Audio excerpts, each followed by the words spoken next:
Hello? Yes, this is the Falcon speaking. Oh, Dolores. I'm glad you called. You'll have to count me out tonight. I'm going to the fights. Yeah, I know some of them are dull, Angel, but this one ought to be a killer.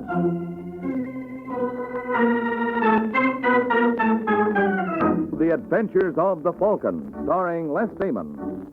You met the Falcon first in his best-selling novels. Then you saw him in his thrilling motion picture series. Now join him on the air when the Falcon solves the case of the Bellicose boxer.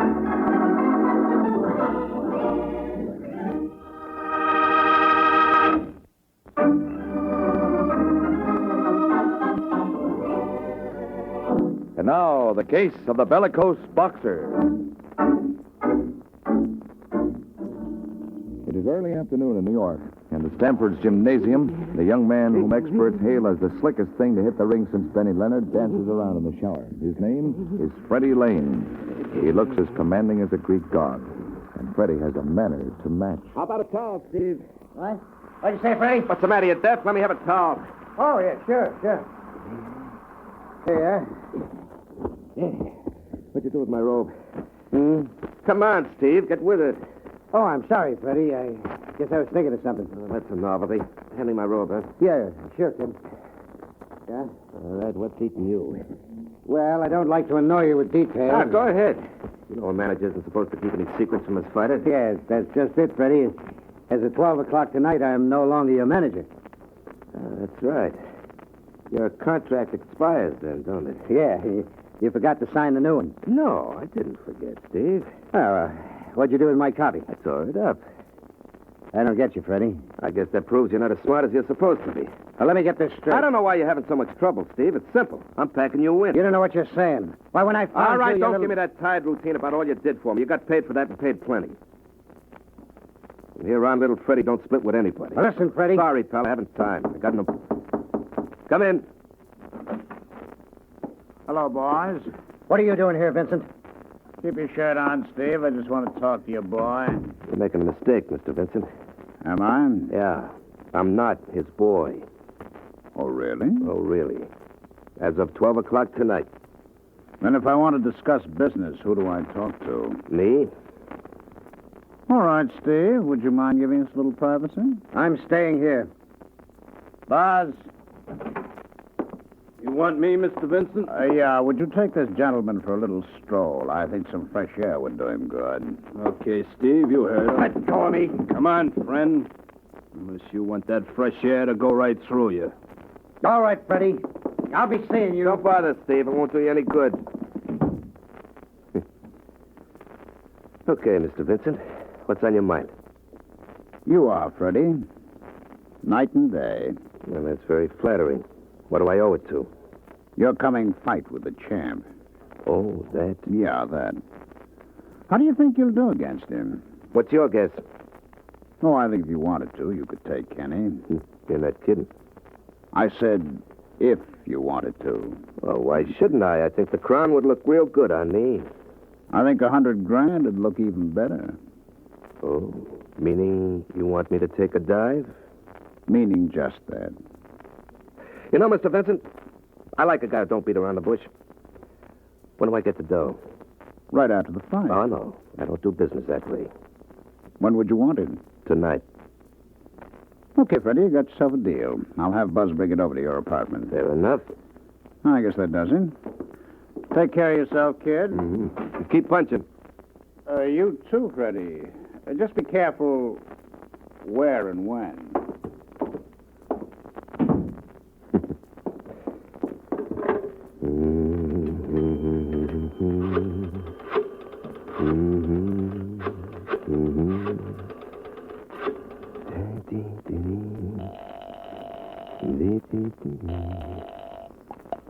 Hello?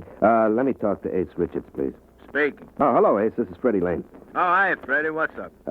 This is strictly QT, Ace. Ever know me to talk? Well, I'd like to place a little bet on my fight next Friday night with the champ. How much? $100,000. Is that what you call a little bet? Look, if you don't want it, Ace, I'll get somebody else. No. I'll cover, Freddie. All right. Lay the whole bunch on me to beat Kenny by a knockout.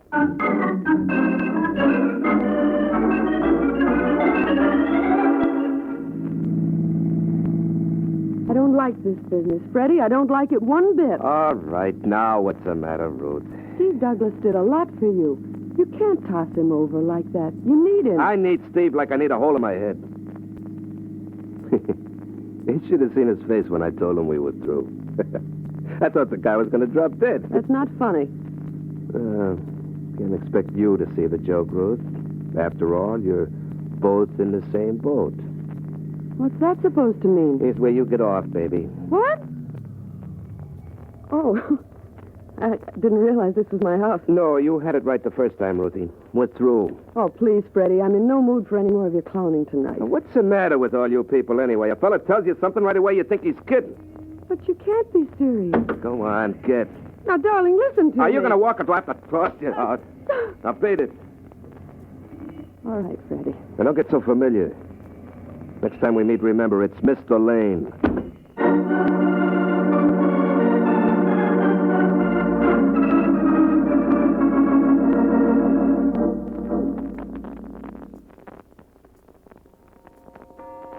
Is that clock right, Buzz? No, it's about 5 minutes slow, Mr. Vincent. Oh, then you better turn on the radio.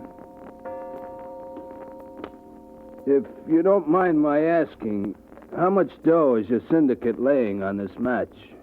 Enough. Is that the right station? Yeah. Oh, yeah, there it is now.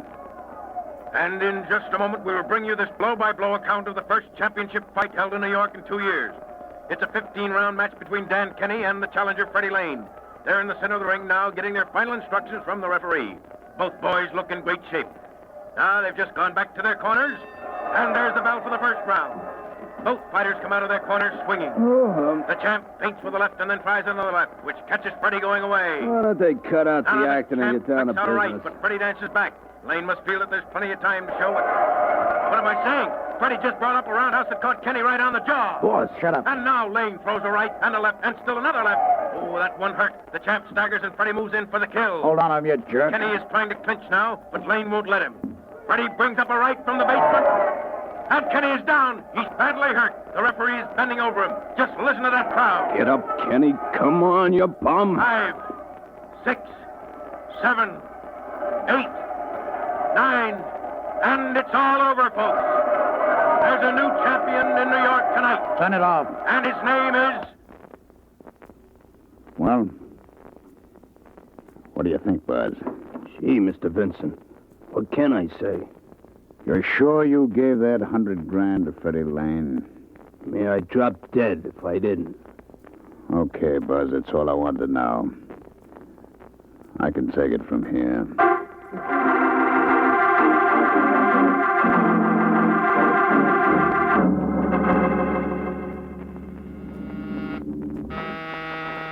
Who's there?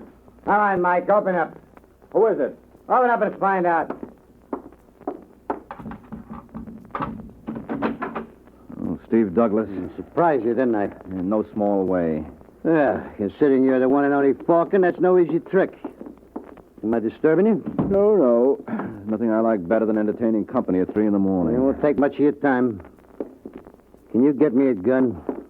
Can I what? Get me a gun, you know, a bang-bang. One that can't be traced. Why?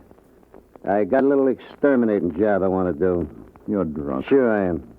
Don't worry, I won't miss. I figure to get real close to him before I let him have it. Who are you talking about? Freddie Lane, the new champ, that's who. You out of your mind? I don't think so. The way I see it, so many guys hate Freddie, the cops will never pin it on me. Especially if you can get me a gun that can't be traced. You're crazy. You think I'm kidding, don't you? No, that's what scares me. Now, look, Steve. Why don't you bunk here on the sofa and we'll talk this over tomorrow morning? Nah. I'm going to get him tonight. Look, I think you better sober up. You mean you won't get me a gun? That's exactly what I mean. Well, a swell pal you turned out to be. Okay, if that's the way you feel, I got other friends. Now, hold it. You're staying here. Who's going to make me? No, Steve, you're leaving yourself wide open for a crack there. There's no reason why you shouldn't get it. No. Good night, sweetheart. I'll see you in the morning.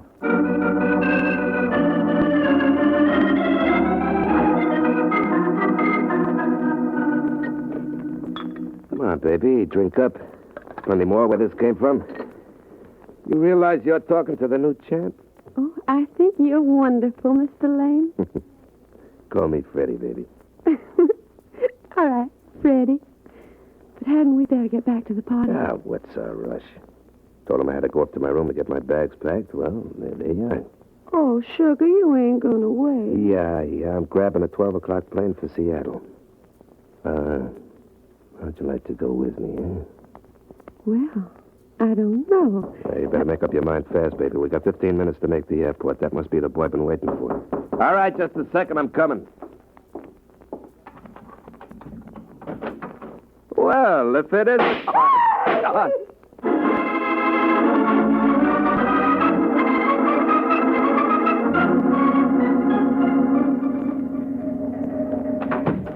Sergeant Corbett around here? I think so. Listen, you lame brain. What's the idea of getting me down here at this hour? Well, I had a little news for you. I didn't want to trust to the telephone. Freddie Lane's been murdered. Is that supposed to be a scoop? It's in all the papers. Yeah, but the papers didn't say anything about you entertaining Freddie's ex-manager early this morning. What, you mean Steve Douglas? Uh-huh. According to our information, he went up to see at 3 a.m. So? So, where's he now? You tell me. Okay. Your elevator boy brought him down about 5. Well? Well, the jury might think, inasmuch as Freddie was killed at 6, there might be a connection. Where's Steve now? Winslow, send Douglas in here. Hello, Steve. Hi, Mike. Don't look so good for the home team, does it? Now, don't you worry. We'll have you out of here in no time. Who are you kidding? Look, Corbett, you mind if I talk to him alone? I certainly do. You don't think I'm letting you alone with a murderer? You're talking through your hat. Steve didn't kill Freddie. Funny he can't supply an alibi. All right, Steve. Tell him what you did after you left my place. I walked around. Where? I don't remember. You don't remember. Has he been identified by the girl? What girl? According to the papers, there was a cutie in Lane's apartment when he was gunned. We haven't found her yet. Well, let me congratulate you. You think you can do better? Well, I certainly couldn't do any worse. Wait a minute, Mike. You got any idea who this girl is? Maybe. I'll be seeing you, Sergeant. Sure. Why don't we make a date now? Suppose we meet at Sing Sing on the day Steve goes to the chair. That makes it nice and definite.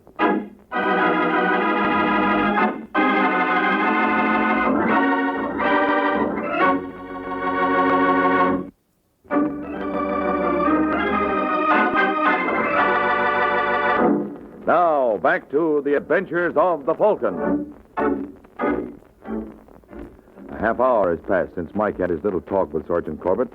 And now, as we find Mike, he is making the rounds. Just a second. Yes, Hello, Ruthie. I beg your pardon. You don't remember me, do you? No. Well, I'm Mike Waring. Steve Douglas introduced me one night after one of Freddie's fights. You certainly pick a strange time to renew old acquaintances. Well, I might have been around sooner, but I kept thinking of Freddie's left jab. All right, Mr. Waring, what do you want? Well, may I come in, Angel? I have a feeling you can say all you have to right there. Okay. Who killed Lane? How would I know? You were up in his room last night when he was murdered. Now, who told you that? Well, it's just a matter of simple arithmetic. You were Freddie's girl, and that naturally followed you'd be doing some celebrating after his victory. You better go back to school. You don't know your addition. The last time I saw Freddie was 2 days ago when we agreed to disagree. Oh, so you're another member of the club, huh? What kind of a crack is that? Well, Freddie used to change girls as often as he did his shirts. So? So maybe that agreement to disagree was all on one side. And if he gave you the old heave-ho, Yeah. that would make you a very logical suspect. That's very amusing. Well, you've got an overdeveloped sense of humor. Maybe I have, but the joke's on you. You wouldn't happen to know what time Freddie was shot. I would. Approximately 6:05. I suppose you have an alibi for the time. Mm-hmm. And it's supported by half the police force of New York. Meaning? Meaning at 6:05, I was in jail for reckless driving.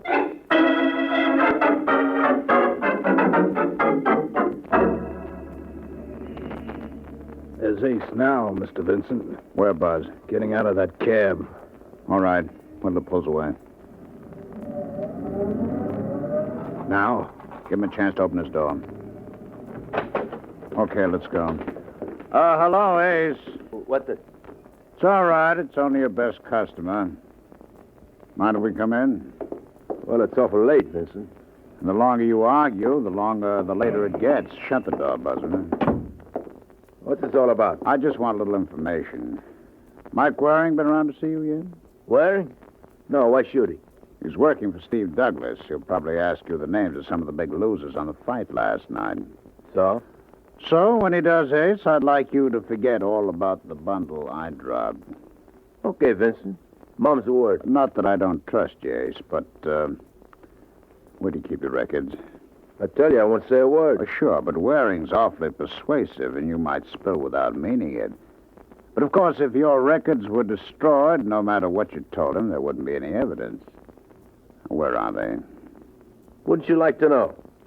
Sure. That's why I asked. Keep your hands off me. I asked you a question, Ace. And the only way you'll get the answer is over my dead body. Well, that's the way you want it. That's the way you'll get it, because I aim to please.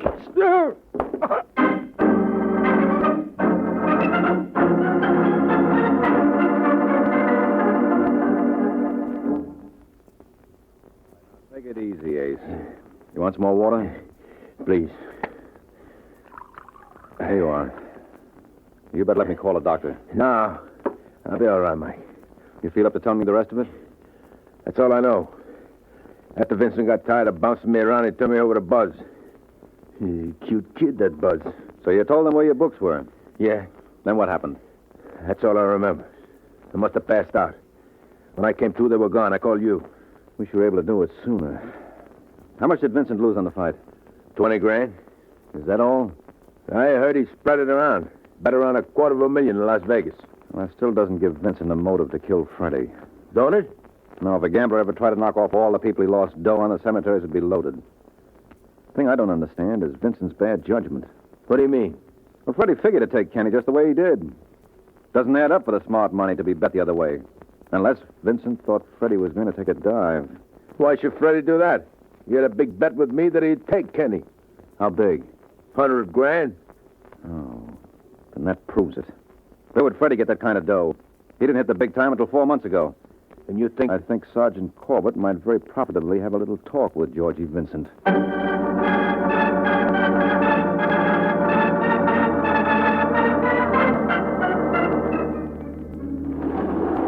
What floor do we get off on, Mike? The 4th. I don't know why I'm humoring you with this. Because you know I'm right, Sergeant. Vincent paid Freddie to take a dive, and when Freddie crossed him, he knocked him off. I suppose Vincent has an alibi. Well, he probably has. Everybody has an alibi except my client. No, this is our floor. Now, where do we go? Department over there. What do you mean everybody has an alibi except your client? I'll tell you about that later. You better keep your gun handy, because if I know Vincent, he... Yeah? We'd like to... Well, hello, Ruthie. Who's she? Well, that's right, you haven't met. Sergeant Ruthie Kent. She and Freddie used to be closer than 2 minutes, so you can understand my surprise. What are you doing here, Angel? It's none of your business. Is Vincent in? No. Mind if we look? Yes, I certainly do. Ah, you know that's not going to stop us. Well, how about this? You better put away the gun, Ruthie. Corbett doesn't approve of women carrying firearms. Stop it! You're breaking my wrist. Come on, baby, drop it. All right, Mike. I got the gun. You can stop wrestling now. Oh, that's a shame. We're just beginning to enjoy it. Well, the loot. Never mind. Did you do that? No. Did you do what? Why do you think she didn't want us to come in here? What's behind that sofa? Dead? Yeah. I didn't kill Mr. Vincent. I swear I didn't. Who says you did? You nuts? Because I believe she didn't kill Vincent? Well, she didn't. I can prove it. How? By the body, Sergeant. You see, that's not Vincent. That's his boy, Buzz. All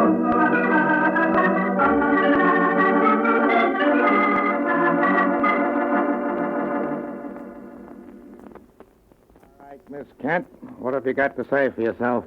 I came here to see Mr. Vincent, and when I walked in, I found that man. What do you want with Vincent, anyway? Thought maybe he could give me some advice. I got frightened when you came around to see me before. What made you pick him as a father confessor? Well, I don't know many people in New York. I heard Freddie mention Vincent once as being a smart operator. He was the only one I could think of. You certainly couldn't have made a worse choice. What do you think, Mike? For one thing, this clears my client. I don't see how. Steve Douglas still could have killed Freddie, and she knocked off Buzz. That's not true. I'm inclined to agree with her, Sergeant. I tell you, both these murders are tied up. How? Well, I never thought to ask, but did you come across anything in Freddie's effects that might give us a lead? Not a thing. I went all through his stuff myself. What did you find? A dozen suits, 36 Well, shirts. never mind the haberdashery. Were there any letters? No, the only thing he had in his wallet was a check for $28,000 for the fight and about $1,700 in cash. Got any more ideas? Yes, I have. I think I can explain the whole thing now. Well, Suppose Buzz double-crossed Vincent. quit ad-libbing. I tell you, it makes sense. Ace Richards told me that Vincent only bet 20 grand with him on the fight. So what? So that's peanuts to a guy like Vincent. I suppose he gave Buzz a lot more money to bet, and Buzz stuck it in his pocket and promptly forgot about it. How would Vincent find out? Well, that's easy. When he got hold of Ace's records, he'd see immediately that Buzz hadn't bet all the dough he was supposed to. Wouldn't that give Vincent a motive to kill him? Sure it would. There's only one trouble with your theory. What's that? I'll bet a year's salary it never happened that way.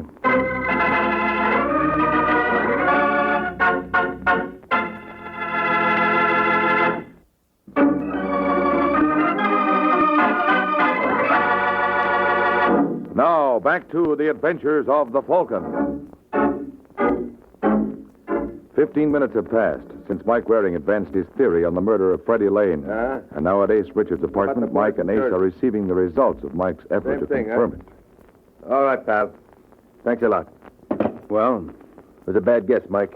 My first estimate was right. Buzz placed close to $250,000 for Vincent. Well, there goes a perfectly good hunch down the sewer. You don't seem too upset about it. Well, to tell you the truth, Ace, I half expected it. If the possibility of checking up on Buzz occurred to me, it must have occurred to Vincent, too. Well, what are you going to do now? Take stock again. Isn't it possible that you've overlooked the best prospect of all? I don't know who. Steve Douglas. Just because he's your client doesn't mean he couldn't be guilty. Oh, I realize that, but even granting that Steve killed Freddie for revenge, he couldn't possibly have killed Buzz. He was in jail at the time. And if there's one thing I'm sure of, it's that both murders were committed by the same party. Yeah? Uh-huh. I'm convinced that some member of our little group benefited financially from Freddie's murder. I can't see who. Well, that's because your approach is wrong. Now, if you apply the test of who stood the most to gain, one person sticks out like the proverbial sore thumb. Who? You. Cut the clowning, Mike. What makes you think I'm clowning? You better get a bet down on yourself, Ace. You're a sure thing to finish in the chair.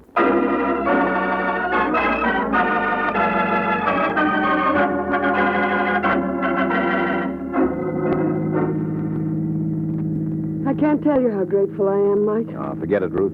I don't forget things like that. I want you to send me a bill. Look, you don't owe me a dime. Steve Douglas is my client. The fact that you were cleared is incidental. Then Ace Richards also killed Buzz, Yes, but that was just window dressing. The all-important thing was the murder of Freddie Lane. Well, what made you pick on Ace? He had the most practical motive. I can understand that now, but what put you on the right track? Remember what Sergeant Corbett said they found in Freddie's effects? Mm-hmm. There was a big check from the boxing promoter and about $1,700 in cash. Exactly. Well, what's wrong with that? Well, it should have been a lot more. If Freddie bet $100,000 on himself with Ace, what happened to all the money he won? Well, common sense will tell you that a boy like Freddie could never blow town until he had every penny coming to him. Yeah, but isn't it possible somebody might have robbed the body afterwards? Well, then why did he leave the $1,700 the cops found? It was in cash. And I haven't met a burglar yet who would turn up his nose at that. So that rules out your theory of the anonymous thief. Then the answer must be Ace never paid him off. Only in lead, Angel. The same way he gave it to Buzz. Well, this has been very charming, Mike. Am I going to see you again? That raises quite a problem. On one hand, you did put up a big battle for me. Mm-hmm. You managed to lick almost the entire New York police force single-handed. Yeah, you're quite a guy to have in your corner when the going gets rough. Then where's your problem, Angel? Well, I've just finished tangling with one fighter, and one such experience is enough for a lifetime. Good night, Mr. Waring.